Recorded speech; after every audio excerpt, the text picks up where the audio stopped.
The morning mist clung to the Montana valleys like a whisper, and Sarah Mitchell moved through it like a ghost. She'd been tracking the bull elk for 3 hours, her client, a wealthy businessman from Dallas, huffing and puffing 20 yards behind her. The man had paid $15,000 for this guided hunt, but right now he looked like he regretted every penny as he struggled up the steep mountain trail. "How much further?" he gasped. Sarah raised a finger to her lips, then pointed. Through the clearing mist, barely visible against the dark timber, stood a magnificent 6-point bull. The client's eyes went wide.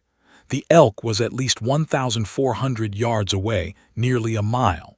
In the hunting world, that was considered an impossible shot. "That's too far," the client whispered, defeat in his voice. "We need to get closer." Sarah shook her head slowly, her green eyes never leaving the elk. She'd made this shot 100 times in worse conditions, with her grandfather watching over her shoulder.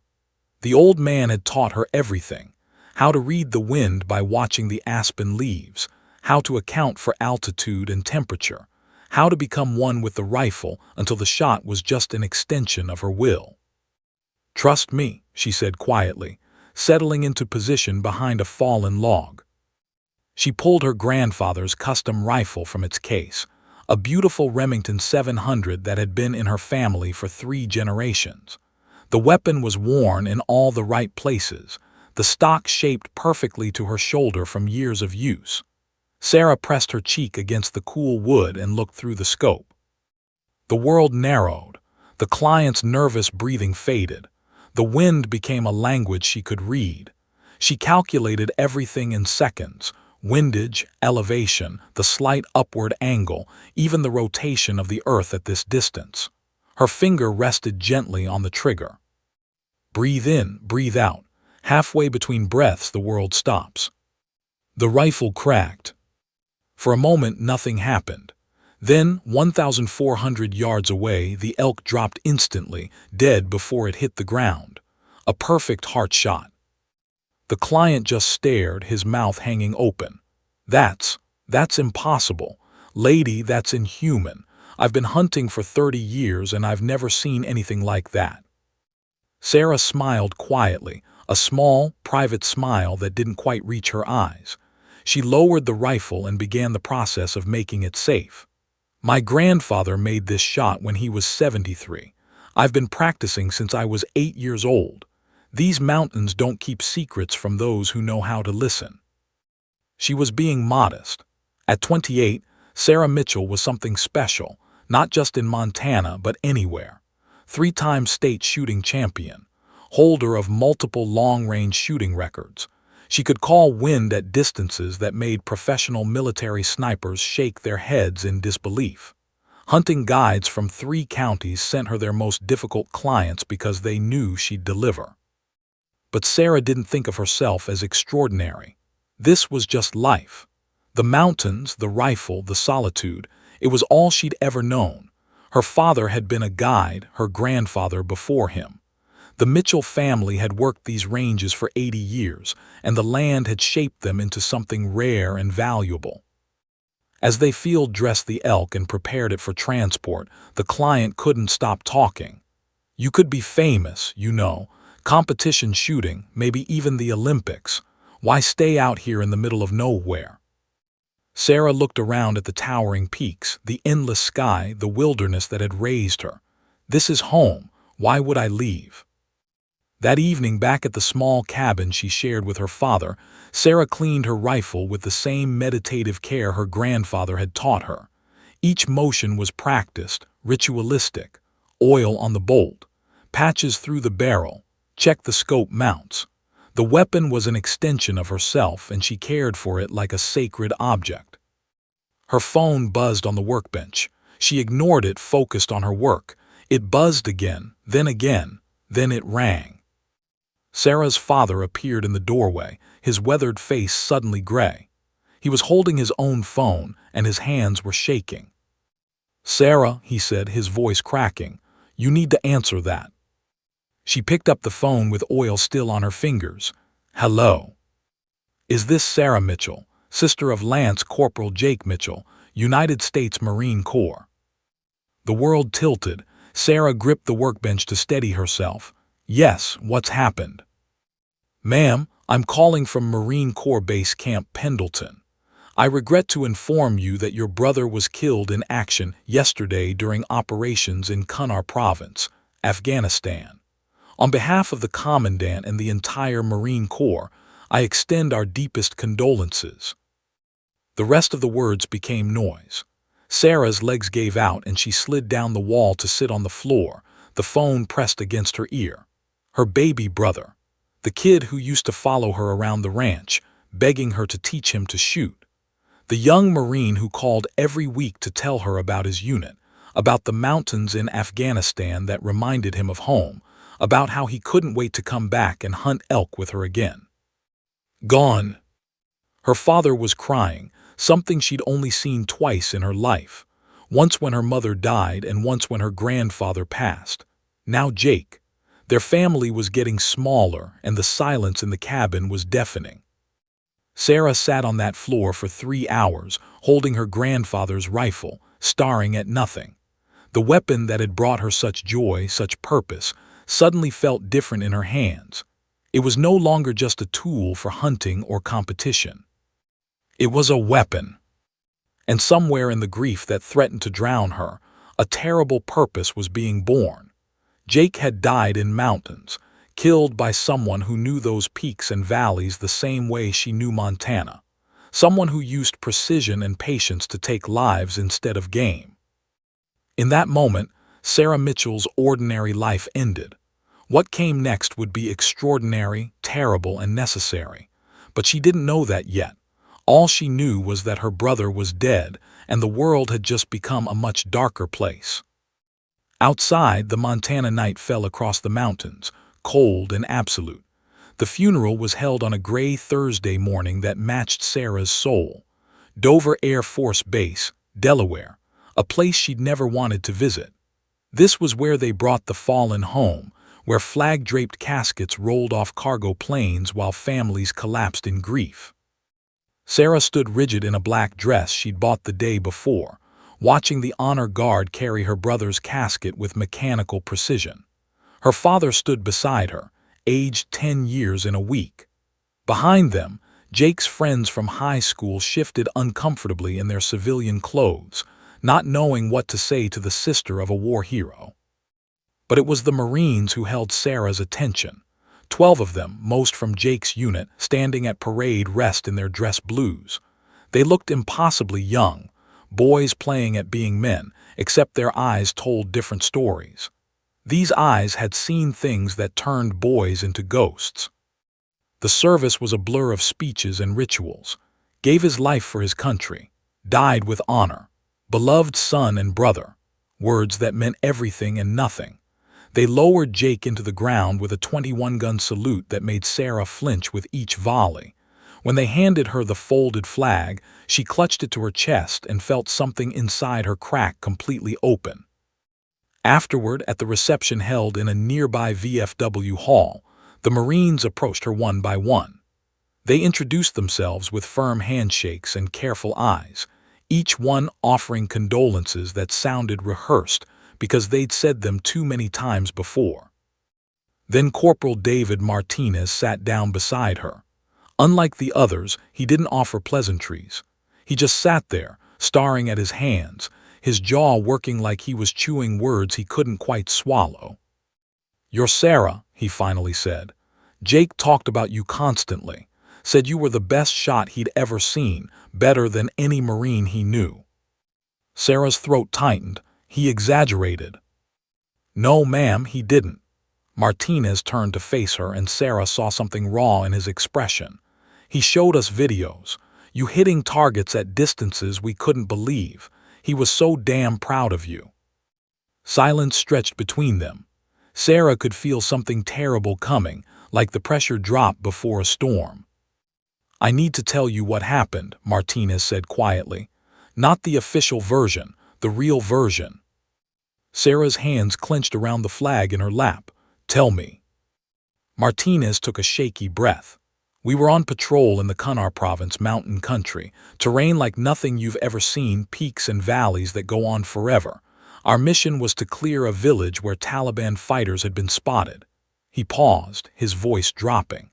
We didn't know they had a sniper team positioned in the mountains above us. Professional, patient. They waited until we were completely exposed in a valley. Sarah's pulse began to pound in her ears. First shot dropped our lieutenant. Second shot hit our radio operator. We were pinned down, taking fire from above, and we couldn't see them, couldn't locate their position. His voice cracked. It was a slaughter, Jake, your brother. He saw where the shots were coming from. He grabbed a rifle and provided covering fire so the rest of us could reach shelter. He saved 8 lives, ma'am, 8, but that sniper. Martinez couldn't finish. He didn't need to. Sarah felt ice spreading through her veins. Her baby brother had died in mountains, hunted by someone who understood terrain and distance the same way she did. Someone who used patience and precision to murder men who couldn't fight back. These mountains, she heard herself say, what were they like? Martinez looked confused by the question. Rocky, steep, long sightlines. Our guys said it was some of the most difficult terrain they'd ever operated in. The enemy knows every inch of it, and we're stumbling around like tourists. He shook his head bitterly. If we had someone who really understood mountain shooting, who could operate at those distances in that terrain. What if I could help? The words came out before Sarah fully understood what she was saying. Martinez stared at her like she'd spoken a foreign language. Ma'am, those mountains, they sound like Montana. I've been shooting in terrain like that my entire life. I can read wind, calculate elevation, make shots at distances that. She stopped, realizing how insane she sounded. What if I could help? Martinez's expression shifted from confusion to alarm. Ms. Mitchell, with all respect, you're not military. You haven't been trained for combat. Afghanistan is. It's hell on earth. It's not a shooting range. My brother is dead because someone who knows mountains used that knowledge to kill him. Sarah's voice was steel now, the grief crystallizing into something harder. You said yourself that your people are at a disadvantage in that terrain. I know mountains. I know long-range shooting. There has to be a way I can help. There's not, Martinez paused, his eyes narrowing thoughtfully. Actually, there might be civilian contractors. The military uses them for specialized skills, security, training, technical expertise. I've heard of marksmanship instructors going over as contractors to train Afghan forces. He looked at her carefully. But ma'am, that's not the same as what you're thinking. You can't just show up and start hunting Taliban. Then I'll start as an instructor and see what happens. Sarah's mind was racing now, the plan forming even as she spoke it. Who do I talk to? How do I get there? Martinez studied her for a long moment, and Sarah could see him weighing something. Finally, he pulled out his phone and scrolled through contacts. I know a guy who works for a contracting company. They're always looking for people with specialized skills. But Sarah, he grabbed her wrist gently. Think about this. Really think. Your father just lost his son. If you go over there. My father lost his son because I was here doing nothing, Sarah interrupted. Jake died in mountains. Mountains are what I know. It's the only thing I'm truly exceptional at. If there's even a chance I can prevent another family from getting that phone call. You can't save everyone. I can try. Martinez held her gaze, then slowly nodded. I'll make the call. But I'm telling you right now, they're going to laugh at you. A woman with no military experience wanting to deploy to Afghanistan. You're going to face opposition like you can't imagine. I don't care, Sarah said simply. When can I start? 3 months. That's how long it took to navigate the bureaucracy, the paperwork, the endless background checks and psychological evaluations. Sarah sold most of her possessions, said goodbye to her father in a conversation that broke both their hearts, and packed her grandfather's rifle in a hard case designed for international travel. Her father stood on the porch of their cabin, looking older and frailer than she'd ever seen him. Your mother would hate this, he said quietly. "Jake would hate this. They'd both tell you to stay home to stay safe." "Jake died trying to save his brothers," Sarah replied, shouldering her pack. "I'm trying to save mine." "You're trying to get revenge." Sarah met her father's eyes. "Maybe, does that make it wrong?" He didn't answer. He just pulled her into a fierce hug, and Sarah felt his tears on her shoulder. "Come home," he whispered. "Whatever happens over there, you come home to these mountains." "I will," Sarah promised, hoping it wasn't a lie. 2 days later, she boarded a cargo plane at Dover Air Force Base, the same place she'd buried her brother. The massive C-17 was filled with military equipment, supplies, and a handful of contractors like herself, heading into a war zone for reasons they didn't fully discuss. As the plane lifted off, Sarah looked out the small window at America falling away below her. Somewhere ahead was Afghanistan. Somewhere in those mountains was a reckoning. She'd made Jake a promise at his graveside, spoken too quietly for anyone else to hear. "I'll make them pay, every single one of them." Now she just had to figure out how to keep it. The heat hit Sarah like a physical force when the cargo plane's ramp lowered at Bagram Airfield. It was a dry, scorching heat that seemed to suck the moisture from her lungs with every breath. Afghanistan in July was an oven, and Sarah had just stepped inside. "Move it, people. This ain't a vacation." A sergeant with sweat stains spreading across his uniform waved the contractors off the plane. "Grab your gear and head to processing. Welcome to the armpit of the world." Sarah shouldered her pack and carried her rifle case down the ramp onto tarmac that shimmered in the brutal sun. The landscape beyond the airfield was alien, brown and barren, mountains rising in the distance like broken teeth against a white sky. This was nothing like Montana. This was Mars with guns. Processing took 6 hours. Paperwork, security briefings, equipment issue, medical checks. Sarah sat in a stifling tent with a dozen other contractors, all men, all former military, all eyeing her with expressions ranging from curiosity to contempt. "What's your specialty?" asked a thick-necked man with a Tennessee accent, nodding at her rifle case. "Administration, translation." "Marksmanship instruction," Sarah replied evenly. The man snorted. "Right, and I'm a ballet dancer." The other contractors laughed, and Sarah felt heat rising in her cheeks that had nothing to do with the temperature. By nightfall, she was on a Chinook helicopter heading to Forward Operating Base Velocity, a collection of bunkers, tents, and HESCO barriers carved into a valley in Kunar Province. The helicopter flew nap of the earth, hugging the terrain to avoid ground fire, and Sarah's stomach lurched with every violent maneuver.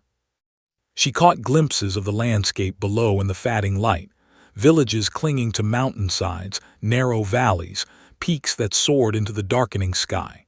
For a moment, it did remind her of home. Then a streak of tracer fire arced up from a ridgeline, and the Chinook banked hard, flares popping from its sides like deadly fireworks. "That's just the welcome wagon," the door gunner shouted over the rotor noise, grinning like it was all a game. FOB Velocity was a fortress of sandbags, concertina wire, and exhausted men. Sarah stepped off the helicopter into a world of diesel fumes, burning trash, and the constant rumble of generators. Soldiers in full battle rattle moved with purpose between plywood buildings.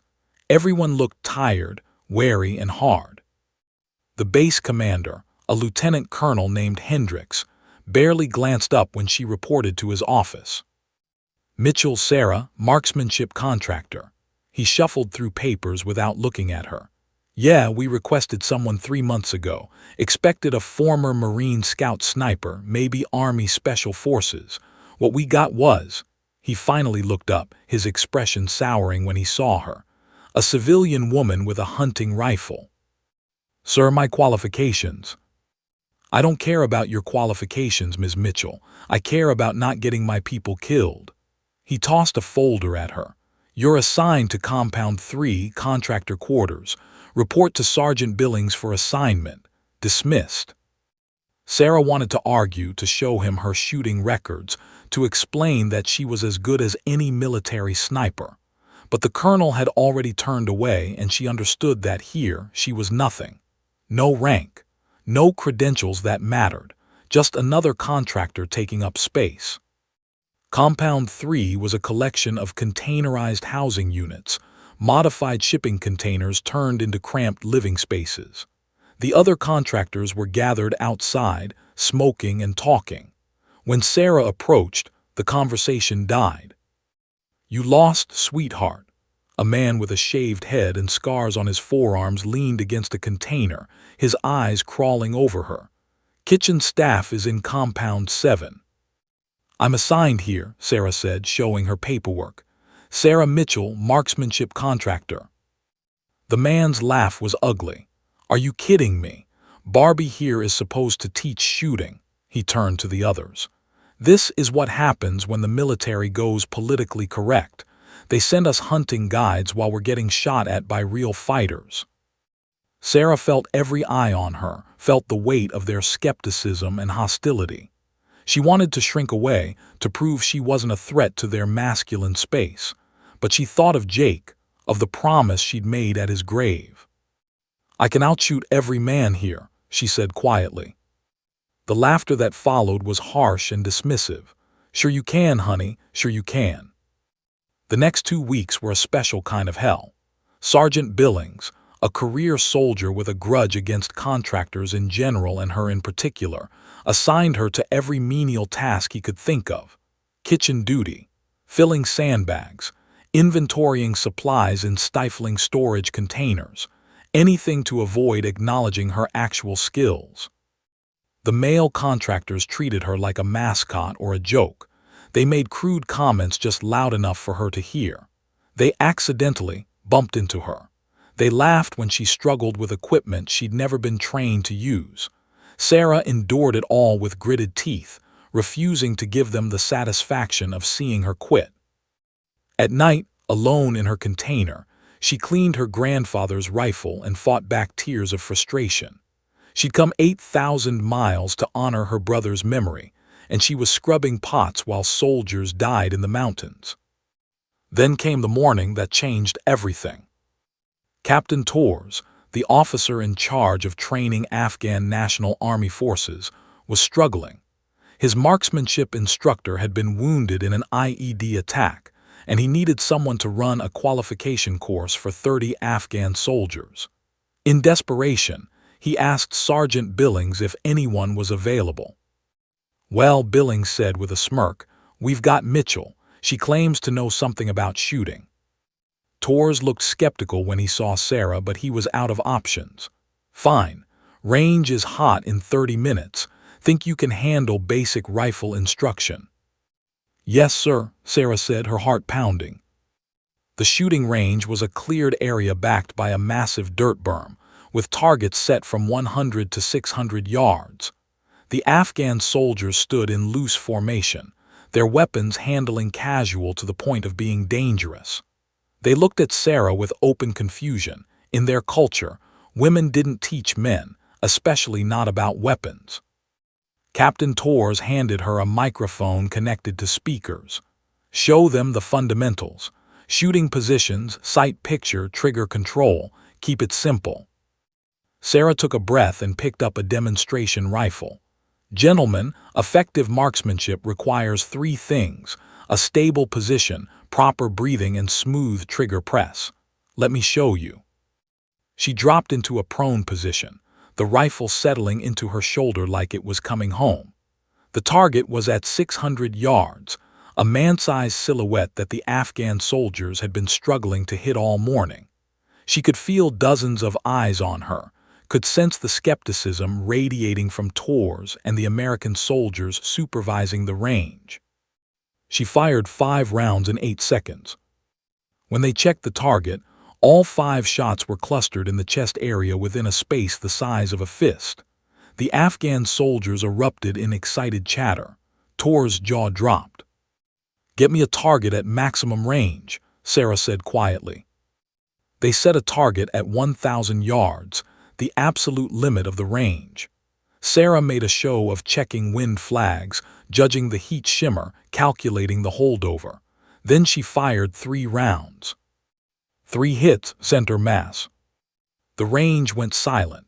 Then one of the Afghan soldiers began clapping. Others joined in. Even some of the American soldiers who'd been watching with crossed arms were nodding with grudging respect. Captain Torres walked over to Sarah, his expression completely transformed. "Ms. Mitchell, I owe you an apology. That was exceptional shooting." "Thank you, sir. I need you for the rest of this training cycle. And I'm going to have words with Sergeant Billings about wasting your skills on kitchen duty." As Sarah walked back to her container that afternoon, she noticed the change. Contractors who'd mocked her now nodded as she passed. Soldiers who'd ignored her gave careful second looks. Word was spreading through the FOB like wildfire. The Montana girl could actually shoot. That night, she received her first real assignment. Provide overwatch for a convoy moving through contested territory in 3 days. It was dangerous work, usually reserved for military snipers. Sarah cleaned her rifle with steady hands, feeling purpose return to her life. She'd proven herself. Now came the hard part. Now came the killing. The briefing room was thick with tension and the smell of stale coffee. Sarah sat in the back, her notebook open, while Colonel Hendricks stabbed a finger at the map projected on the wall. "Highway 7 here." A red line snaked through mountainous terrain. "We've lost 7 convoys in the past month to a Taliban cell operating in this area. They've got the high ground, they know the terrain, and they're patient as hell. They wait until vehicles are committed to the valley, then hit them from multiple positions." He clicked to the next slide. Photos of destroyed Humvees, burn marks on the road, casualty reports. Sarah's stomach tightened. "Tomorrow at 600 we're moving critical supplies through this route. 3 trucks, full security detail. We can't avoid it. The alternative route adds 8 days, and we need these supplies now." Hendricks paused, his eyes scanning the room. "I need overwatch on the high ground. Someone who can spot the ambush before it happens and neutralize threats at distance." His gaze settled on Sarah. "Mitchell, you're up." The room erupted in murmurs. A grizzled master sergeant named Kowalski stood abruptly. "Sir, with respect, shouldn't we use military assets for this? Mitchell's a civilian contractor with 0 combat experience. Our sniper teams are committed to operations in Helmand. Mitchell has demonstrated exceptional shooting skills, and Captain Torres vouches for her abilities." Hendricks stared Kowalski down. "Unless you'd like to volunteer to cover 1,200 yards of valley with your M4, Sergeant." Kowalski sat down, scowling. Hendricks turned back to Sarah. "You'll insert via helicopter at 400 to this ridgeline. Call sign will be Overwatch 1. Your job is simple. Watch the convoy route and eliminate any threats that present themselves. Questions?" Sarah's mouth was dry. This was it, the moment she'd traveled 8,000 miles for, the moment that would turn her from a hunter of elk into a hunter of men. "No questions, sir." "Good. Captain Torres will provide tactical support and communications. Don't make me regret this, Mitchell." That night Sarah didn't sleep. She lay in her container, staring at the ceiling, listening to the distant thump of artillery and wondering if she could actually pull the trigger on another human being. Hunting animals was one thing. It was clean, purposeful, part of the natural cycle. But this was different. She thought of Jake, saw his smile, heard his laugh, remembered the last time they'd hunted together. He'd been so excited about joining the Marines, so proud to serve. And some Taliban sniper had taken him away with a single bullet. Sarah's hands clenched into fists. She could do this. She had to. At 400, a Black Hawk helicopter lifted off with Sarah and Captain Torres aboard. The pilot flew dark, no lights, using night vision to navigate between the mountains. Sarah wore borrowed tactical gear that didn't quite fit, her grandfather's rifle in a drag bag across her lap. "First time," Torres shouted over the rotor noise. Yes, sir. The first kill is the hardest. After that it gets easier. That's what should scare you. He met her eyes. But these men you'll be protecting, they're someone's brother, someone's son. You keep that in mind, you'll be fine. The helicopter dropped them on a barren ridgeline as the eastern sky began to lighten. The moment Sarah stepped onto Afghan soil with a rifle and hostile intent, everything changed. This wasn't a range. This wasn't practice. Somewhere out there were men who would kill her if they got the chance. She and Tors climbed to a position 900 yards above the highway, a natural hide site among the rocks. Sarah set up her rifle, checked her range card, and studied the terrain through her scope as dawn broke across the valley. The landscape was beautiful and terrible, ancient, hostile, indifferent to human suffering. Perfect ambush country. Overwatch 1, this is Convoy 6. The radio crackled at 600. We are Oscar Mike, 3 vehicles, ETA to your sector 15 minutes. Copy Convoy 6. I have eyes on your route. Sector is cold. Sarah's voice was steady despite her racing heart. She watched the convoy approach, 3 up-armored trucks moving carefully along the rough highway. Inside were soldiers, maybe thinking about home, maybe scared, maybe bored, all of them trusting that she would keep them safe. Then she saw movement. High on the opposite ridgeline, 800 yards across the valley, 3 men in traditional Afghan clothing positioning themselves among the rocks. Sarah's breath caught. They were setting up a fighting position, one man with a PKM machine gun, the others with rifles. Tors, I have 3 military-age males establishing a position, grid. She rattled off coordinates. Tors glassed the area with binoculars. Confirmed, those are fighting positions, they're setting up an ambush. He keyed his radio. Convoy 6, freeze your position. Possible hostile contact ahead. Sarah centered her scope on the nearest insurgent. Through the magnification, she could see his face. Young, maybe 25, with a dark beard. He was smiling about something, talking to his companions as he fed a belt of ammunition into the machine gun. He was somebody's son, maybe somebody's brother. He was also about to murder American soldiers. Overwatch 1, you are authorized to engage, Tors said quietly. Take the shot. Sarah's world collapsed to the crosshairs. Her breathing slowed. Her heartbeat became background noise. Every hour of practice, every shot she'd taken in Montana, every lesson her grandfather had taught her, it all came down to this moment. The insurgent settled behind the machine gun, aiming down at the highway where the convoy sat stopped and vulnerable. Sarah exhaled halfway and squeezed the trigger. The rifle kicked against her shoulder. Through the scope, she saw the man's head snap back, saw him collapse. No drama, no Hollywood theatrics, just their 1 second gone the next. Her hands moved automatically, work the bolt, acquire the second target. The man was turning, confused, looking for the source of the shot. Sarah fired again. He dropped. The third insurgent tried to run. Sarah led him by 3 feet, accounting for his movement and the wind.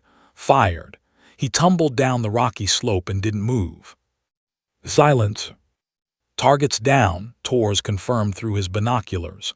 Convoy 6, sector is clear. Continue your movement. The trucks started rolling again, their occupants probably unaware how close they'd come to death. Sarah's hands began to shake. She just killed 3 men, taken 3 lives in less than 15 seconds. It had been so easy, so terribly, horrifically easy. She turned away from the rifle and vomited into the rocks.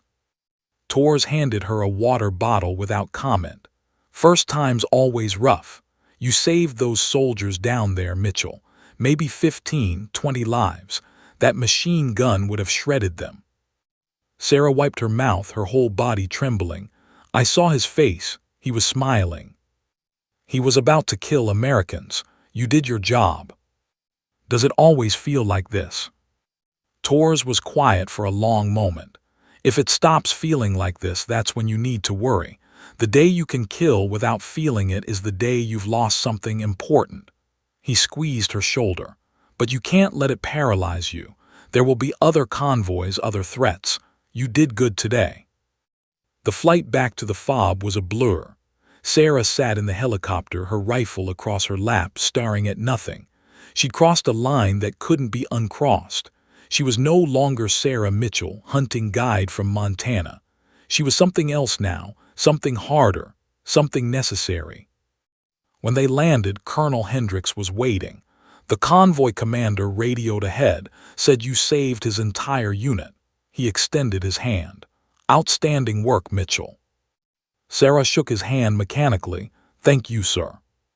That night, word spread through the FOB like wildfire. The Montana girl had proven herself in combat. 3 targets, 3 kills, at distances most soldiers couldn't imagine. Contractors who'd mocked her now bought her dinner in the chow hall. Soldiers who'd ignored her now nodded with respect. But Sarah sat alone in her container, cleaning her rifle with shaking hands, and wondered what her grandfather would think of her now. She'd used his gift, his teachings, his rifle, to end human lives. She looked at the photo of Jake she kept on her makeshift desk. I'm doing this for you, she whispered to his frozen smile. I hope it's worth it. Outside, the Afghan night fell like a hammer, and Sarah Mitchell tried to convince herself that the 3 men she'd killed today were the last. Deep down, she knew they wouldn't be. This was only the beginning. 8 months. That's how long it took for Sarah Mitchell to stop being a person and become a legend. It started small, word of mouth in mess halls and briefing rooms. The Montana girl made 3 kills at 800 yards. Then it grew. She covered an extraction in Paktika, 11 targets in 15 minutes. Then it became mythology. She operates alone, appears out of nowhere, saves your ass, then vanishes like smoke. They started calling her the Ghost. Sarah had stopped counting her kills after the first month. The number didn't matter anymore. What mattered was the mission, the soldiers she protected, the Americans who went home to their families because she'd been on a mountain somewhere, watching through a scope. But the cost was written on her soul in scars that would never heal. It was late October when Captain Chen found her cleaning her rifle in the armory at 200. Sarah had stopped sleeping more than 3 hours a night. Every time she closed her eyes, she saw faces. Young men, old men. One teenager who couldn't have been more than 16, carrying an RPG toward a patrol base. Mitchell, you look like hell, Chen said, pulling up a chair. I'm fine, sir. That's what everyone says right before they break. He set down 2 cups of terrible FOB coffee. I've been reviewing your operation reports. 37 confirmed kills in 8 months. You've worked with 6 different units, covered 12 high-value target operations, and prevented at least 4 major ambushes. He paused. You're also operating outside normal contractor protocols, taking missions that aren't in your contract, and putting yourself in positions that would make most special forces guys think twice. Sarah continued, running a patch through her rifle barrel. The missions need doing. The missions need doing by people who aren't slowly destroying themselves. Chen leaned forward. Sarah, you're one of the best assets we have, but you're burning out. I can see it. Hell, everyone can see it. I'm fine, Sarah repeated, but her hands were shaking. She wasn't fine. She was becoming something she didn't recognize, a weapon in human form, operating in the gray spaces between military structure and civilian contractor. She had no rank, no official unit, no chain of command that made sense. She was requested by name for operations that often didn't appear in official records. The Ghost of the Mountains. 2 weeks later, Sarah found herself on a ridgeline in Helmand Province, providing overwatch for a Green Beret 8 team conducting a village clearing operation. The team leader, a captain named Morrison, had specifically asked for her after hearing she could see things other people miss. The village was a maze of mud brick compounds clinging to a hillside. Morrison's team moved through it methodically, clearing buildings, questioning locals, searching for a Taliban commander known to be in the area. Sarah watched from 1,100 yards away, her scope moving systematically across rooftops, windows, alleyways. The heat shimmer made observation difficult, but she'd learned to read it, to see through it like looking through water. Then she saw him, a man on a rooftop 3 buildings ahead of the Green Berets, positioning a rifle with slow, deliberate movements. He wore local clothing, blended perfectly with the civilian population, but his movements were wrong. Too purposeful, too tactical. "Morrison, you have a shooter on the roof, building marked with blue tarp, 3 structures ahead of your position." "Can't see him from down here, Ghost, you sure?" Sarah centered her crosshairs on the man's chest. "I'm sure. He's aiming at your point man right now." "Take him." The shot was complicated, through heat shimmer, accounting for a cross-canyon wind, a slight upward angle. Sarah made the calculations instinctively now, her mind processing variables faster than she could articulate them. She fired. The insurgent dropped his rifle and collapsed. Morrison's team stormed the building and found him with Sarah's bullet through his heart and a radio linking him to other fighters in the village. "Ghost, that's another life you just saved," Morrison radioed. "My point man didn't even see the threat." "Just doing my job," Sarah replied, but the words felt hollow. That night back at Fob Dwyer, Sarah sat on the roof of her container and watched the stars. Afghanistan had the clearest night skies she'd ever seen. No light pollution, just infinity overhead. She thought about Montana, about her father, about the life she'd left behind. Her satellite phone buzzed, her father calling on their weekly schedule. "Sarah, you there, honey?" "I'm here, Dad." Her voice sounded strange to her own ears, flat, distant. "How are you doing, really doing?" Sarah wanted to tell him the truth, that she'd become a killer, that she was good at it, that some dark part of her was starting to enjoy the precision, the problem-solving, the mathematical beauty of a perfect shot, that she was terrified of who she was becoming. "I'm okay, just tired." The lie hung between them like a ghost. December brought snow to the mountains, and a mission that would cement Sarah's reputation forever. A SEAL team was planning an operation deep in Taliban territory, a midnight raid on a compound where a high-value target was meeting with local commanders. The SEAL team leader, a legend named Lieutenant Williams, reviewed the satellite imagery and shook his head. "The terrain's a nightmare. Multiple escape routes through mountain passes. We'll be spread thin, and if they rabbit on us, we could lose them in 100 different directions." Someone mentioned the ghost. Williams found Sarah in the contractor area, studying maps for an unrelated mission. He was tall, quiet, and radiated the kind of confidence that came from surviving situations that killed lesser men. "I need someone who can cover multiple positions from a single vantage point, someone who can reposition fast in mountain terrain and make shots most people wouldn't attempt." His eyes were hard but not unkind. "I've heard you're that someone." Sarah studied the maps he laid out. The compound was in a valley surrounded by peaks. 3 main escape routes, all through narrow mountain passes. Standard doctrine would require 3 separate sniper positions, but Williams didn't have 3 snipers. "I can do it," Sarah said, "but I'll need to move during the operation, fast, across exposed terrain." "Can you make the shots while displaced?" Sarah thought about Montana, about hunting elk across ridgelines, about thousands of hours moving through mountains. Yes. The operation launched at 200 on a moonless night.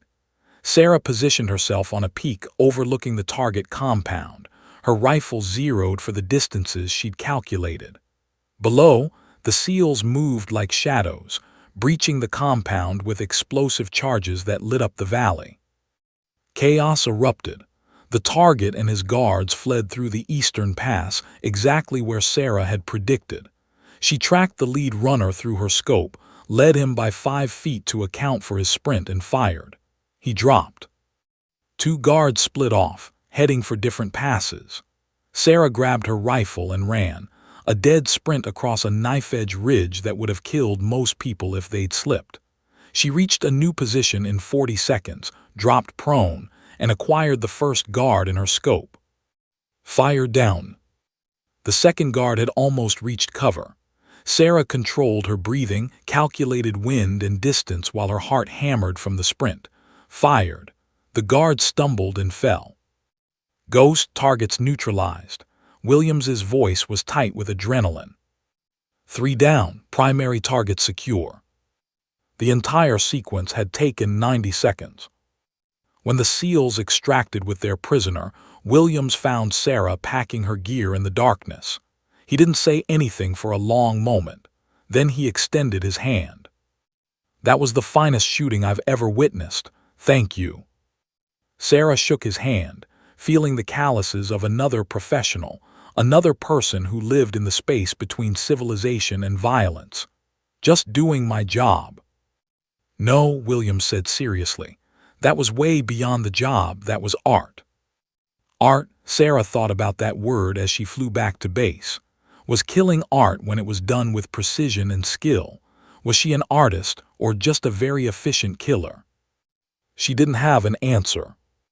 By January, Sarah's reputation had spread throughout the theater of operations. Special operations teams requested her by name. Conventional units wanted her for high-risk convoys. She operated in a strange limbo, technically a civilian contractor, but functioning like a Tier 1 asset. She had no rank. Her name rarely appeared in official reports. She was paid through contractor channels, but worked on classified missions that would never be fully acknowledged. The ghost of the mountains. But Sarah knew the truth that kept her awake at night. Ghosts weren't real. She was flesh and blood, carrying the weight of every life she'd taken, every shot she'd made. And somewhere deep inside, the woman who'd guided elk hunts in Montana was screaming. She just didn't know if anyone could hear her anymore. Sarah was alone in the darkness when he found her. She sat on a rocky outcrop half a mile from Fob Velocity, her rifle across her lap, watching the stars. It was 300 and she'd given up on sleep hours ago. The nightmares were getting worse, faces of the men she'd killed, playing on an endless loop. She heard the footsteps approaching across the gravel and instinctively reached for her sidearm. "Easy, Mitchell," friendly coming in. The voice was calm, authoritative, with an edge that suggested its owner didn't make requests. He gave orders that people followed without question. Sarah turned to see a figure emerging from the darkness. Even in the dim starlight, she recognized the bearing of someone who'd spent a lifetime in special operations. He was tall, maybe 6'2", with the lean build of a distance runner and the weathered face of a man who'd seen the worst humanity had to offer. His uniform bore no name tape, no unit insignia, just the trident pin that marked him as a Navy SEAL. "Lieutenant Commander Marcus Kane," he said, extending his hand. "Mind if I sit?" Sarah shook his hand, firm grip, calloused palms, and nodded. Kane settled onto the rocks beside her with the ease of someone comfortable in uncomfortable places. "Can't sleep either?" he asked. "Not much lately." "I know the feeling." Kane was quiet for a moment, studying the mountains. "I've been hearing your name a lot, the ghost, the Montana girl who makes impossible shots and operates like smoke. My boys worked with you on that Helmand extraction last month. They can't stop talking about it." Sarah didn't respond. Praise had stopped meaning much to her weeks ago. Kane turned to look at her directly. "I need to know something, and I need you to be honest. Are you still in this fight, or are you just going through the motions?" The question caught Sarah off guard. "Sir, I've seen your operation reports. 39 confirmed kills. You've been in country for 8 months, working missions that would burn out most operators in half that time. You're living on coffee and adrenaline, taking risks that suggest you've stopped caring about coming home." His voice was matter-of-fact, not judgmental. "So I'm asking, Are you still mission capable, or are you one bad day away from making a mistake that gets people killed? Sarah's jaw tightened. She wanted to be angry, but Kane's eyes held only professional concern. He wasn't attacking her. He was assessing an asset. I'm still capable, sir. That's not what I asked. Sarah looked down at her rifle, her grandfather's rifle, now stained with dust and blood and 8 months of war.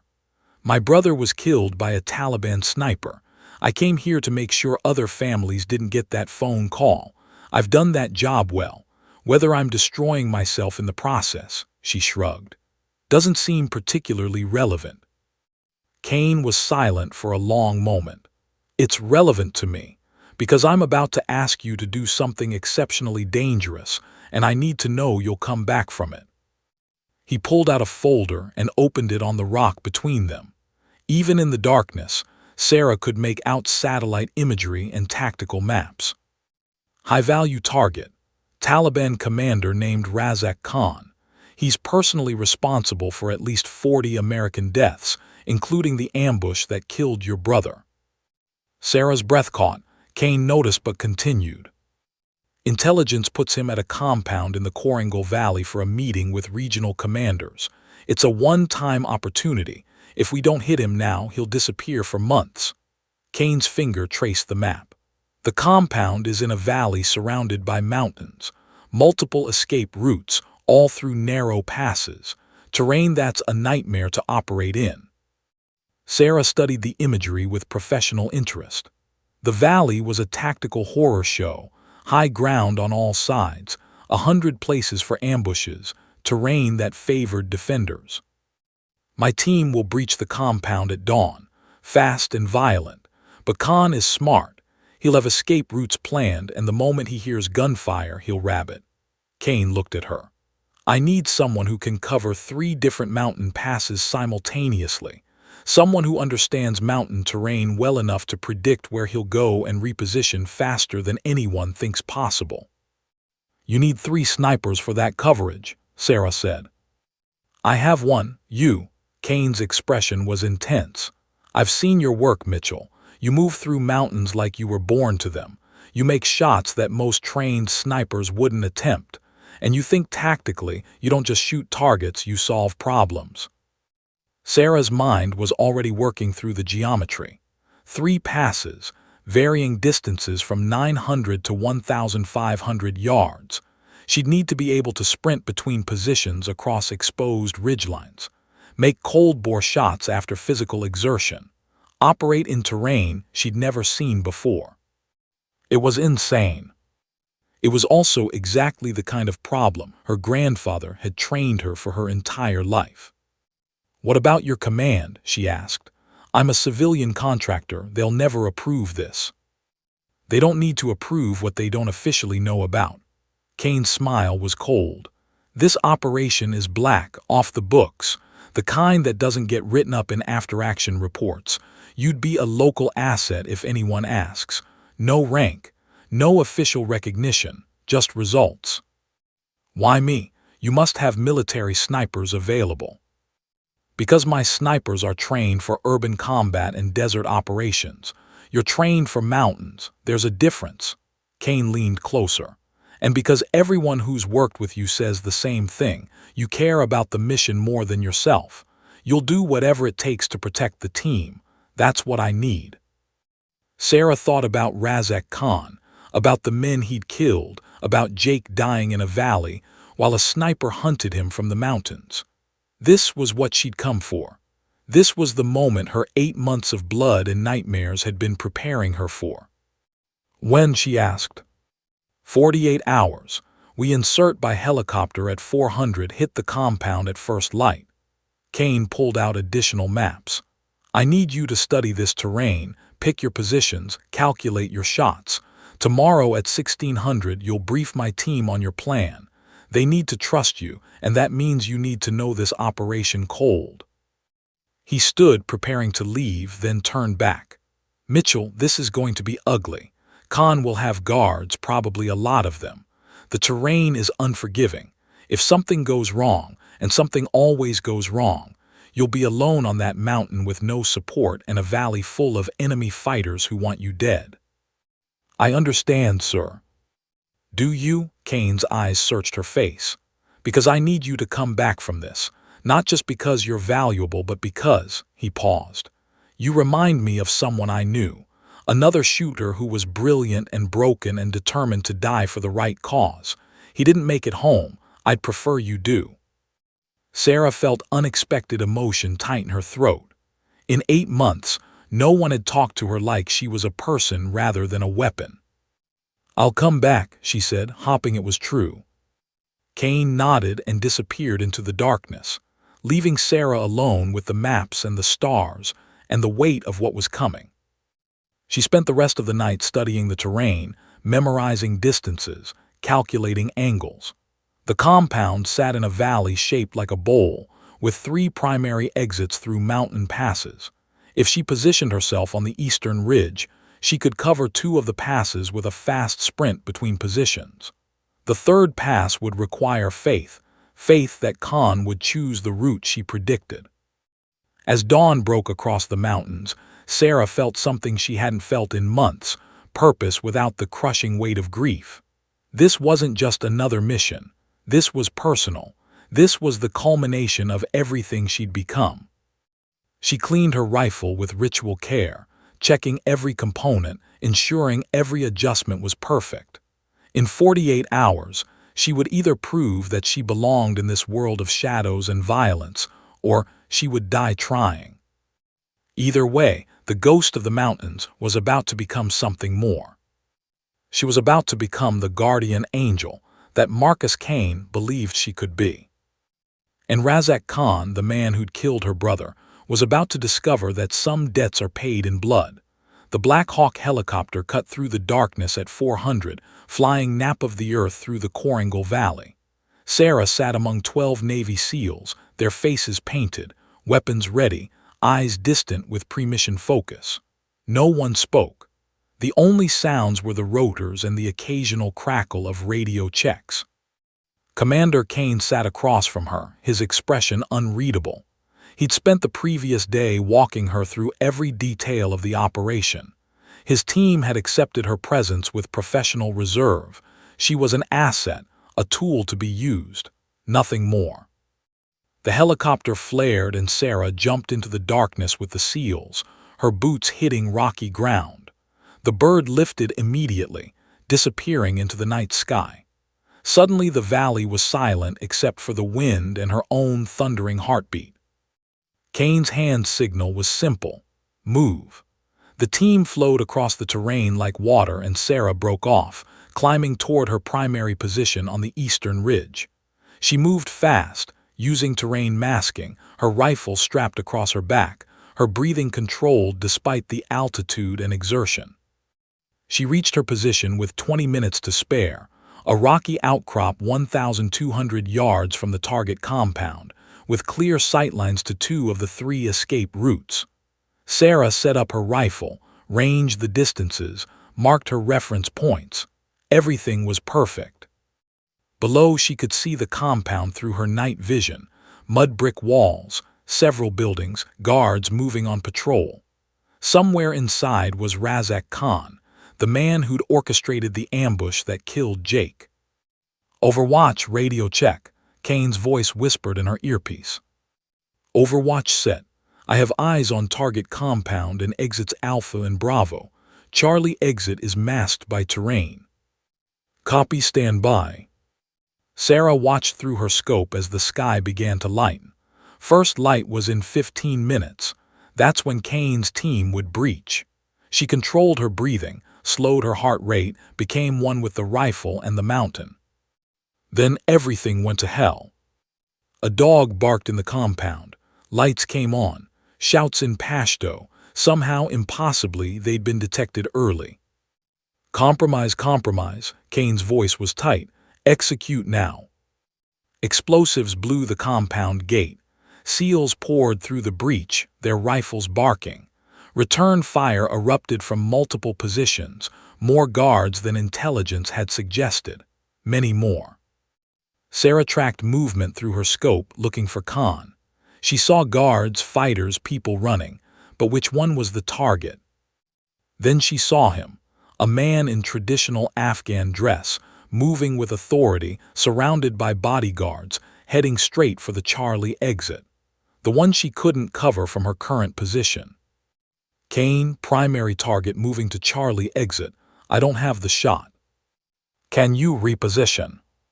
Sarah looked at the ridgeline between her and a position that would give her eyes on the Charlie exit. It was 400 yards of exposed rock spine, completely open to fire from the valley. If anyone looked up, she'd be silhouetted against the dawn sky, an easy target.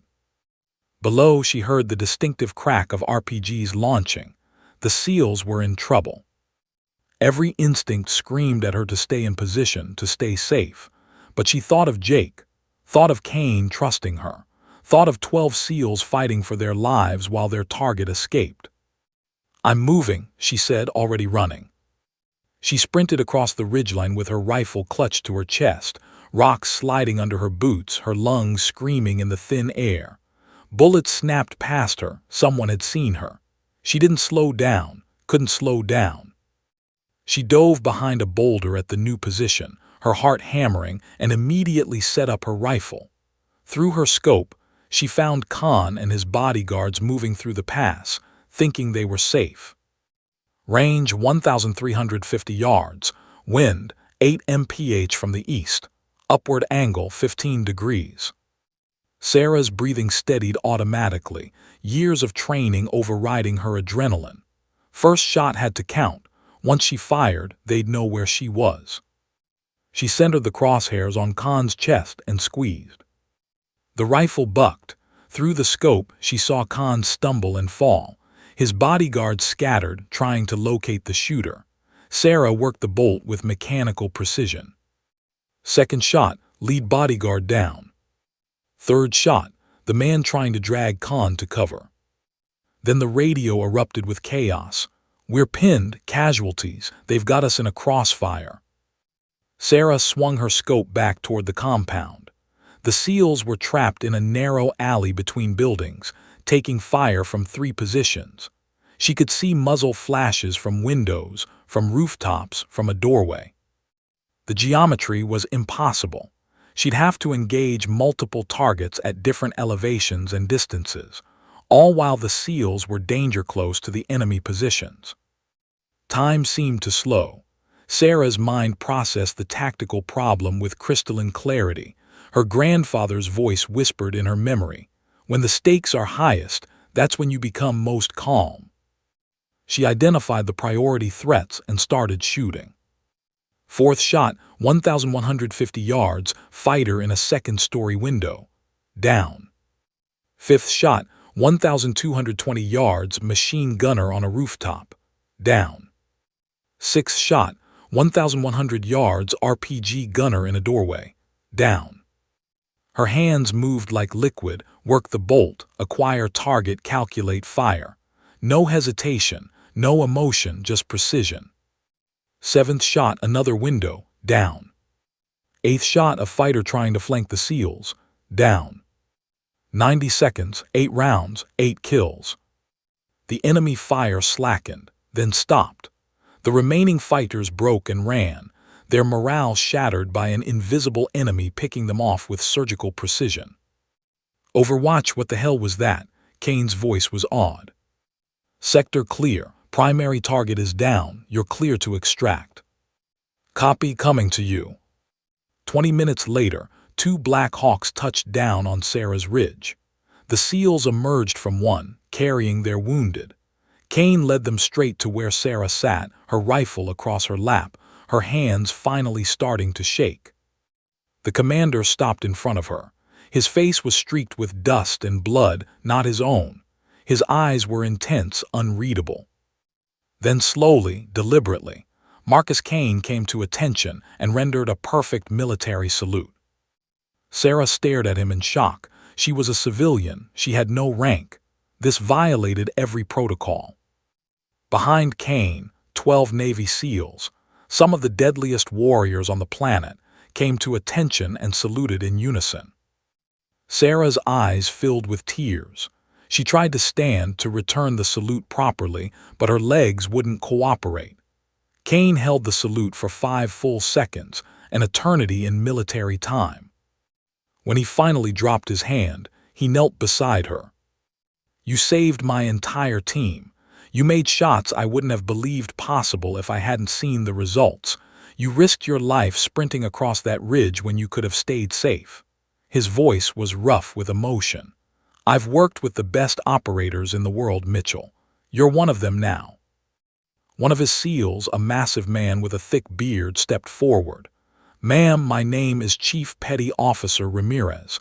I have 3 daughters back home. They still have a father because of you." He extended his hand. Sarah shook it, unable to speak. One by one, the SEALs came forward. Each one thanked her. Each one treated her not as a contractor or an outsider, but as one of their own. When they finally loaded into the helicopters, Kane sat beside Sarah. "Khan is dead. You got him. Your brother is avenged." Sarah looked out at the mountains passing below, the valley where she just killed 8 men to save 12. She felt no satisfaction, no sense of closure, just a hollow exhaustion. "It doesn't bring him back," she said quietly. "No, but it means other brothers will go home. Other sisters won't get that phone call. That has to mean something." Sarah nodded, too tired to argue. As the helicopter climbed higher, leaving the Korangal Valley behind, she thought about the salute. No rank, no official recognition, just respect from men who understood what she'd done, what she'd sacrificed, what she'd become. In that moment, Sarah Mitchell realized something profound. She didn't need medals or official acknowledgement. The salute from Marcus Kane and his SEALs was worth more than any commendation the military could offer. It meant she'd honored Jake's memory the only way she knew how, by saving the lives of those who served beside him. And sometimes, that was enough. 6 weeks after the Korangal operation, Sarah Mitchell sat in a military cargo plane heading west toward home. She wore civilian clothes, jeans, and a worn Montana State sweatshirt, and carried a single duffel bag. Her grandfather's rifle rested in a hard case by her feet, cleaned and oiled one final time in Afghanistan. The other passengers were soldiers rotating home, their faces a mixture of relief and haunted exhaustion. Sarah recognized that look. She saw it in the mirror every morning. They'd all left pieces of themselves in those mountains, fragments of innocence and certainty that could never be recovered. She pressed her forehead against the cold window and watched Afghanistan disappear beneath the clouds. 9 months, 43 confirmed kills, dozens of operations that would never appear in official records. She'd gone hunting for revenge and found something else entirely: purpose, identity, and a darkness she'd carry forever. The debriefing at Bagram had been clinical and brief. An intelligence officer had taken her weapon, reviewed her contractor file, and asked perfunctory questions about her operations. Most of her missions were classified at levels above his clearance. He'd seemed uncomfortable with her, unsure how to process a civilian woman who'd operated like a Tier 1 asset. "Your contract is complete, Ms. Mitchell. The Army thanks you for your service." He'd slid paperwork across the desk without meeting her eyes. "You're prohibited from discussing any operations you participated in. Standard non-disclosure agreement. Sign here." She'd signed. What was there to discuss? Who would believe her anyway? Commander Kane had found her the night before she left. They'd sat in the darkness outside the contractor housing, not speaking for a long time. "You going to be okay?" he'd finally asked. "I don't know." Fair answer. Kane had handed her a satellite phone. "My personal number is programmed in. If you ever need anything, and I mean anything, you call, day or night." "Thank you, sir." "Stop calling me sir. We bled together. That makes us family." He'd stood to leave, then paused. "The world won't know what you did, Mitchell. Most of it can't ever be acknowledged. But the men you saved, they know. Their families know, even if they don't understand why. That matters." Sarah had nodded, her throat too tight to speak. Now flying over the Atlantic, she wondered if it did matter. 43 men dead by her hand. 43 human beings who'd been sons, brothers, maybe fathers. Yes, they'd been trying to kill Americans. Yes, she'd saved lives. But did the math really work that cleanly? She didn't have an answer. Montana welcomed her home with snow-covered peaks and air so clean it hurt to breathe after 9 months of Afghan dust. Her father waited at the small regional airport, looking older and grayer than she remembered. When he saw her, his face crumpled with relief. They held each other in the parking lot for a long time, neither speaking. What could they say? She'd left as a grieving sister seeking purpose. She'd returned as something else entirely, a weapon forged in mountains, tempered in blood. The drive back to their cabin passed in silence. The Montana landscape felt surreal after Afghanistan, too green, too peaceful, too safe. Sarah kept scanning ridgelines for threats, her hand unconsciously moving toward a sidearm she no longer carried. That night, her father made elk stew from meat in the freezer, and they ate dinner with Jake's empty chair between them. "You going to tell me what you did over there?" her father finally asked. "Can't, classified." "Did it help? Did it make Jake's death mean something?" Sarah thought about the SEALs she'd saved, the convoys she'd protected, the operations she'd supported. "I stopped some people from getting the same phone call we got. I guess that's something." Her father reached across the table and gripped her hand. "You came home. That's what matters to me." But Sarah wasn't sure she had come home. Not really. Her body was in Montana, but part of her was still on a ridgeline in Afghanistan, looking through a scope, making calculations that ended lives. She returned to guiding hunts 2 months later. The first client was a corporate executive from Chicago who talked constantly about his golf handicap and stock portfolio. Sarah led him into the mountains she'd known her entire life, and they felt both familiar and alien. When they found a bull elk at 1,100 yards, the client handed her the rifle. "You take it. I've heard you're the best shot in the state." Sarah looked through the scope and saw not an elk but a man in Afghan dress running through a mountain pass. Her hands started shaking. She lowered the rifle. "I can't. You came here to hunt. Take your shot." The client missed. The elk bounded away. He complained all the way back to the truck about wasting $15,000. Sarah said nothing, knowing she'd never guide another hunt. Some things were broken and couldn't be fixed. But the encrypted messages started arriving on the satellite phone Kane had given her. One every few weeks, sometimes more. "Ms. Mitchell, you saved my life in Helmand Province. I'm home with my wife and baby daughter now. Thank you. Sarah, I'm the point man you covered in that village clearing. I got married last month. Wouldn't have made it home without you. Mitchell, this is Chief Ramirez. My daughters want to thank the mountain angel their dad talks about. You're a hero to them." Sarah kept every message, reading them late at night when the nightmares woke her.